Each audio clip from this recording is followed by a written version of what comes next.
Thanks for tuning in to the Urban Scope podcast. I'm back with another Inside the Scope edition. And today, Inside the Scope, I will have Atlanta rapper Young Jeezy.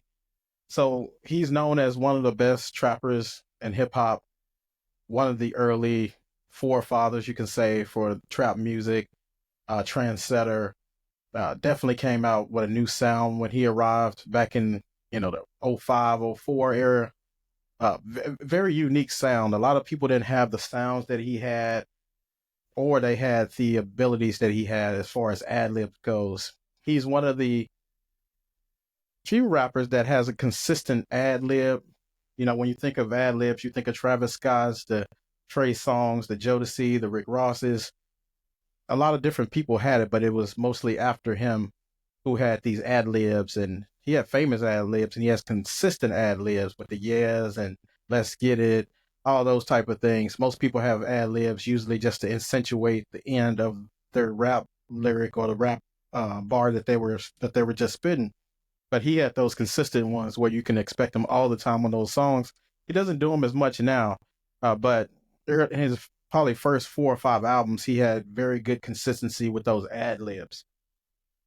And as far as hip hop goes, or music goes, he had one of the greatest stars in hip hop, strongest stars with that, the Trapper Die mixtapes, or you consider TM 101, just very classic music, ahead of his time, very different. Like I said, he came out with something unique. He wasn't just, he had a lot of pizzazz and um, a lot of a lot of flash with his lyrics and the way he said things. Most people don't think he's the most lyrical, but he got his point across and he made you look at things differently and had very good metaphors on things that he was spitting too as well. Now, he had a lot of great production to exacerbate the rapping style and the charisma that he had when you consider a Shawty Red or a Don Cannon or a Drummer Boy, also a DJ Drama as well. And Jeezy mostly got noticed from that Trapper Die mixtape, the Gangsta Grills, and the importance of DJ Drama is not emphasized enough in hip hop or in music because he gave a lot of rappers great stars, and great promotion. Gangsta Grills was the staple in the hip hop community, and I always talk about the importance of mixtapes and how those need to come back more.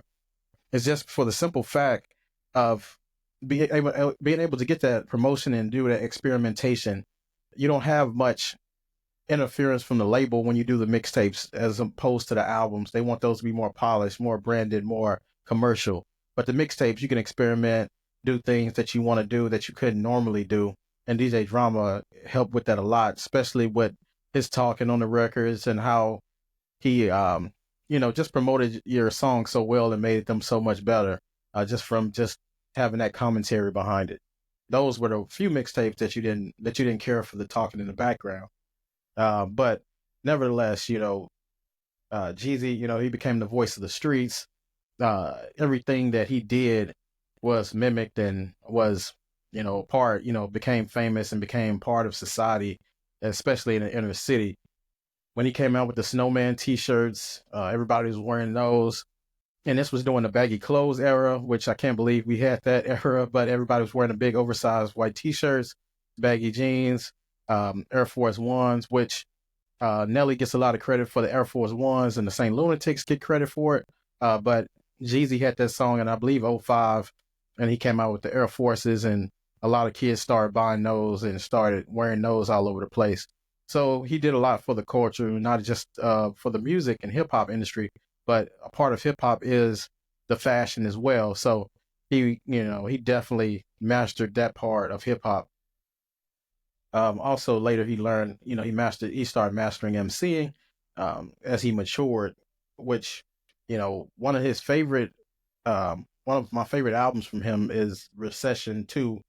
The Recession is my favorite, but I'll get to that later. But the Recession 2 on Therapy for My Soul, he expressed his hurt and confusion, or, his pain for the loss of one of his executives that signed him. Rest in peace to Shake. one of his executives that signed him and Rick Ross as well. He said, Mission Impossible, I ain't in the plan that Shay took his own life. I ain't understand that. Which, he talked about the loss of an executive and was able to talk more in the music about more than just the streets, but just how he feels and his mental health. And, just saying that it's okay to miss someone and, to be, more than just a trapper, which I always appreciate from rappers like him and T.I. and other rappers who have evolved just from the street life, because we know it's just not always about that. But my favorite song from Jeezy, I think, is "The Dreamin'" with Keisha Cole, which is on his TM 102 album. Very classic song, very good hook, especially Keisha Cole. She was in her bag. She was in her prime around that time. So you had to love a song like that. And going with the Jeezy rapping. And he was also talking about growing up, and it was autobiographical in a way when he talked about this song as well. So, but like I said before, The Recession is easily my favorite album. I think I was a sophomore, junior in college when this album came out. But this is when you start to see the evolution of Jeezy, and he started to be more diverse in his lyrics, talking about, the president, my president is black. He talked about the recession itself during that time back in '08. He also talked about his family and, just everything. He just didn't talk about trap rap, and he talked about a lot of different things. And this was the first album, so to speak, where he kind of, experimented or became more vulnerable in his music. And when you become more vulnerable in your music, I think that's when you start to expand as an artist. And he definitely did that. So kudos to Young Jeezy, one of my favorite rappers coming up. Very charismatic, very hyper music. He just accentuated everything what hip hop is, and he made hip hop fresh once again, and he made hip hop different, which we're kind of lacking right now in hip hop. So, as always, until next time, I'll see you next time.